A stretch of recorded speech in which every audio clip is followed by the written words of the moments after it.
What it be, all Rezin 47 returning again. Got another album review to bang out for y'all. This is going to be a redo review on an album that I reviewed on my last show for the record podcast.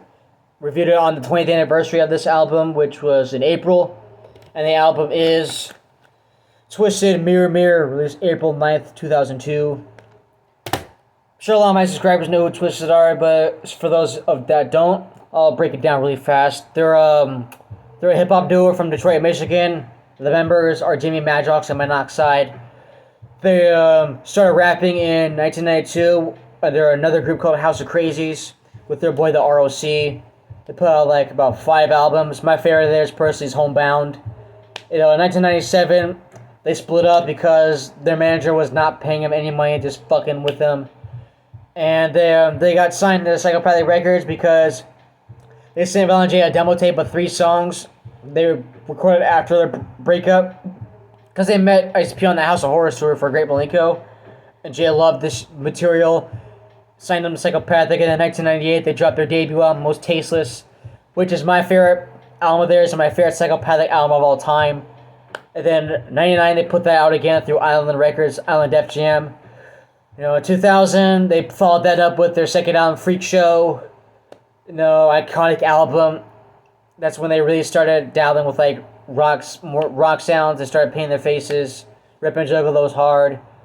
And in between that time and they released this album, they put out 2 compilations, Cryptic Collections Volumes 1 and 2, which are like rare and unreleased tracks from like House of Crazies era. I might review those one day.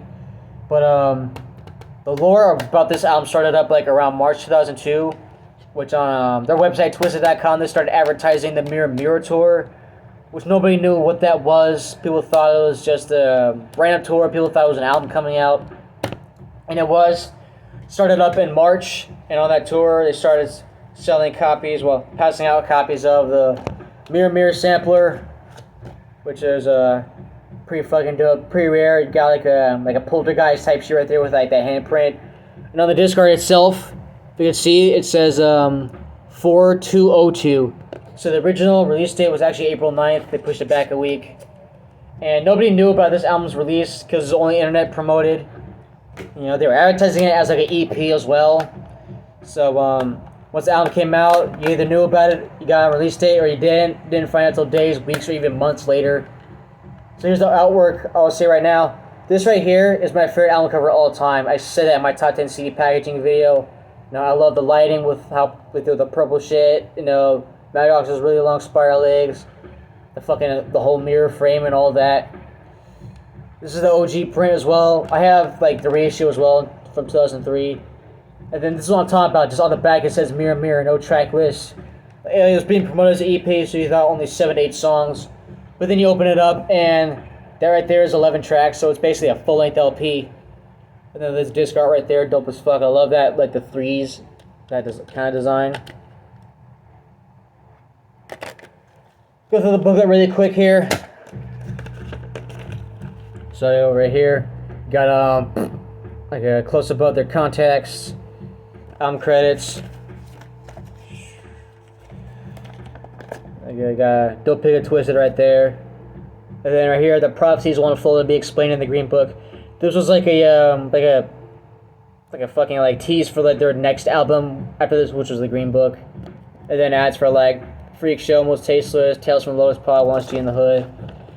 The 6 Jokers card, which this was a special album because it was the last album to come out from Psychopathic before ICP dropped the Mighty 6 Jokers card. So this is produced by the Stasarosa Sound Squad, which is Twiztid and Frisk the Cat both doing the production. And they people think this is their first album doing production together, which is not. It was Freak Show. But anyways, here we go. I'll start breaking down the album. Tracks 1 through 11. Starts off with Mirror. It's like a title track / intro. You hear like these icy chimes with Jay Madrox talking to himself about how much he hates his life, how fucked up it is. I can relate to some of the frustration and some of what he's saying in here. Like when he snaps and he's just like, fuck all you, I hate you motherfuckers. Can't stand to look at myself anymore, shit like that. They just like smashes his mirror and then he starts hearing some fucking voices going crazy in his head and it drives him insane. And then That drops perfectly into the next track, but I want to drop this info really quick. That those chimes you hear in the intro, that was like a Midnight Syndicate sample, and they actually got sued for using that, but they just completely ignored it, and they're still going to put out the album. And that goes right into the second track, which is Reflection. This is the first official song in here with like bars and hooks. Fucking perfect opener. Right as they sign in, it's nightmarishly dark and atmospheric, with like that droning soundscape and the fucking like the wind blowing in the background. Monoxide rips shit apart on here. He's the first to go on the album. On the sixth side, I've circled and spells, and I'm surrounded from the secrets of shit I'll never tell. All the writings in the wall in the cave described us to decapitate the heads of the people who broke trust. Evil fucking verse. And at the end he says, it'll all be explained in the book. Again, giving you all a little, he's teasing the Green Book again. And then Jay Madrox follows him up with like a fucking dark fucking imagery in his verse. He pitch capped this shit. Painted in the wind like the stench of the dead. Angels with broken wings and devils with severed heads. I want you to believe in the realm of the dark, where souls are rotten like teeth and withered like tree bark. Screams can be heard only faint in the sky. Demons with false tongues and bright yellow eyes. That's how you write the wicked shit right there. That shit is so fucking dark. And there's actually a demo version of this track on Carnival Spirits, which has a completely different vibe from like a music standpoint. The beat's more like cinematic, and this like 2.5 minutes of instrumental. So it's like a 5-minute track. I think they might have had a third verse in mind, who knows. But it's for the album version. Love the song, fucking dark, sets the tone perfectly. I love the effects on their voices, especially in the verses. And the scratching is really dope too, and it connects perfectly into the third track, which is The World. And I'll share this right now. I could write a fucking essay about this song. It's my favorite track on Mirror Mirror. It's my favorite Twiztid song of all time. But it's also my top 5 songs of all time in general. Like, I'll tell you right now, the opening line from Monoxide, you can catch a buzz on me, smoking the resin off my bong. That inspired the name Resin 47 right there. I fucking love that line. And then I love when later on he says, like, no, you walk with me, take a chance where their voices all talk to me, or when they call on me, my eyes closed and I can't see straight. Now it's pitch black, can't breathe and I can't move, like a heart attack, hung over. Stone silver, my last car crashed and burned, so game over. Hard as fuck, I love that. And the beat right here, honestly, it's like my second or third favorite beat of all time. It's so fucking dark, it's haunting, it's intense. And I love the choir samples they use on the fucking beat. The chorus is dark as fuck. You know, what if the world couldn't get any worse than this? I love the effects on that shit too. Like, it's really creepy. I tried figuring out like how the fuck they came up with that. I'm thinking Madrox used his 2 different voices he used when he raps. You know, like that multi-man voice and then his regular voice. I'm thinking he used both of those at the same time, then just pitched it up. And then as for Madrox verses themselves, hard as fuck too. You're staring at a homicidal maniac straight out of his biscuit. You never know how deep shit can get until you're knee deep in it. So come along and witness things ducking up to make you scream, sending ice water through the tunnels of your blood veins. I love that flow he does on this song. Like, it's not really choppy, but like he'll rush certain like words like with the like syllables, and it's really fucking dope. You know, dark ass verse. You know, talking that, walking that. Can't nobody fuck with me, but now you're on your back and labeled just another casualty. And then one thing I've always loved about this song I've never heard mentioned before is that the sample at 208, that sample that goes, time is running out for the planet Earth. I've always fucking loved that because it makes the song so much darker. And I've always tried to find what that sample is, and I finally found it. It's from like a 60s sci-fi movie called Evil Brain from Outer Space. So I fucking love that, you know. Fucking mind-melting song, very fucking dark. And it's definitely the fan favorite track on the album, and it deserves to be. I honestly wish they did a fucking video for this song, because I fucking love it. And after that, first 3 tracks are just like intensely dark and just fucking crush your head into a fucking, yeah, you know. But after that all dark shit, you go to a more laid back song, like a nice palate cleanser for those of you. Track 4 featuring a Blaze Your Dead Homie. More bare bones beat with just a piano and guitar. This is an ISI song. They're just pulling Juggalo Whole Crutch in here. Something that I think should come back nowadays, honestly, with like they say of the Juggalo world nowadays. I know Monoxide's verse is fucking dope. I'm the whole world's kryptonite. I got these bitches on their knees, kissing hands, crying, begging for their life. I'm a butcher knife to the neck. Gotta go. When is the whole right to you ain't a juggalo? That was a fucking dope verse. Verse fucking catchy as well. Madrox went in at the same tone with the counterfeit juggalos. Fuck a fan base, show me family faces, no matter they size, shape, or races. Blaze with the fucking too. This is one less G in the era, Blaze. No, ain't nobody trying to step to it. Better watch your mouth on boil, power plex you into the mat. Now picture that. That was dope as fuck. Yeah, great song. Great palate cleanser, like I said, from the first 3 tracks. But it picks up a little more with track 5, Through Your Eyes. One of my favorite songs on the album. Goes more to like a rap rock kind of feel. Fritz the Cat is a big rock guy. He plays guitar, he plays drums. Both which he does on this song. Especially I fucking love the drums, they're hard as fuck. Love the chorus. Again, the voice effects are fucking crazy. Monoxide's a little like, I don't know, like that little, I don't know. He's like, he like doing some extra singing in the background too. And it's dope as fuck, it's really haunting. This song right here has like a summertime feel to it. Twiztid here, I feel like tearing down people who stereotype juggalos. It's been no surprise the way you speak those lies reassure me, convincing me that I'm somebody too, but I'm not. See, you wouldn't comprehend this insignificant magic deep within inside. With me being through so many fake friends in my life, I can definitely relate to that line. Monoxide, he brought the wickedness in his verses. Bitch, I'll slit your goddamn throat and leave it twitching. Twiztid ain't the reason why your ass bullshitting. Radio. Them suckers scared to play this. Underground, bitch, it ain't no love for the famous. That Rebel Without a Pause reference is dope as fuck. I think Paul did a great Chuck D impression. I love this song. Great rap rock switch up to the album. And then it goes back to like the more bare bone boom bap shit with What's That? Track 6. Another favorite from the album. I basically consider this like a braggadocio track.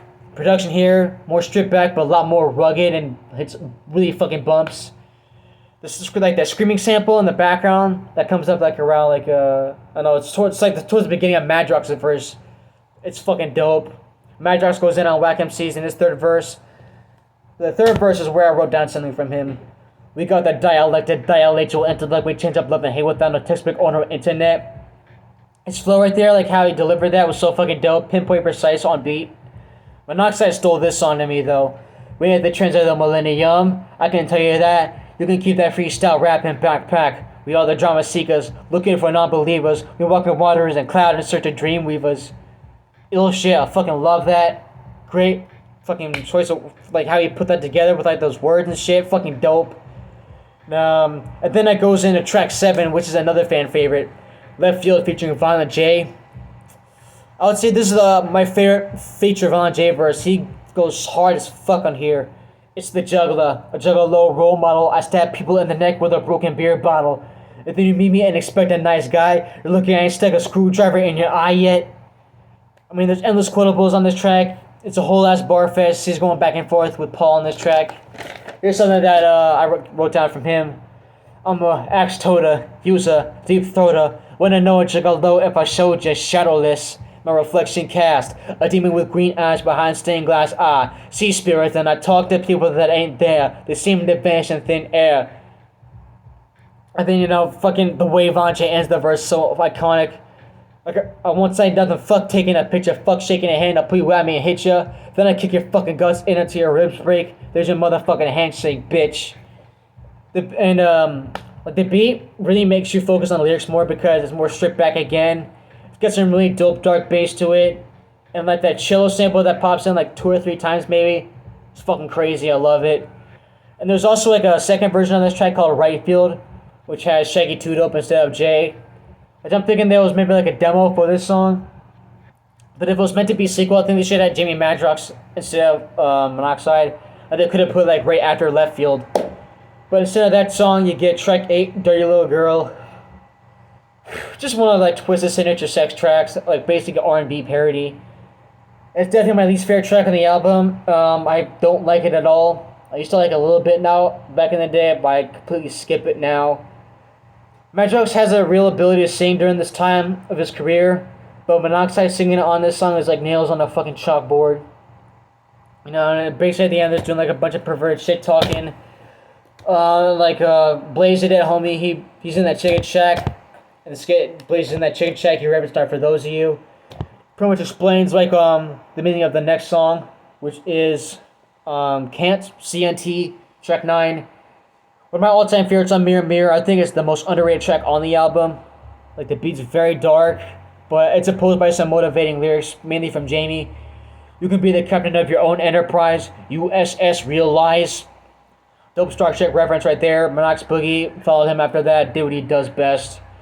Put me in the dark when you're nervous and I'll excel at high speed and give the underground a purpose to start a mosh pit, riding them all and beat the shit out of each other till the last one fall. Again, like I said about shit like for those of you not for like Through Your Eyes in the World. Great chorus. This one's like really fucking catchy. One of my all-time favorite Twiztid songs. And getting towards the end of this album, let me get a hit of water really quick. Alright, that goes into track 10, Alone. One of the darkest songs on the album. Every classic Twiztid album has its rock song, and this is the one from Mirror Mirror. I think it's probably the most underrated Twiztid rock song. I don't really hear people talk about it like that. I look at this song, personally, as like being about feeling alone and depression. And I've definitely been there for the longest time. Felt like that, but now I only surround myself with people that have felt pain. Love this song. The drums are really heavy and dirty. Mad Drugs has some gnarly screams towards the end of the song. Monoxide singing sounds way better here in my opinion.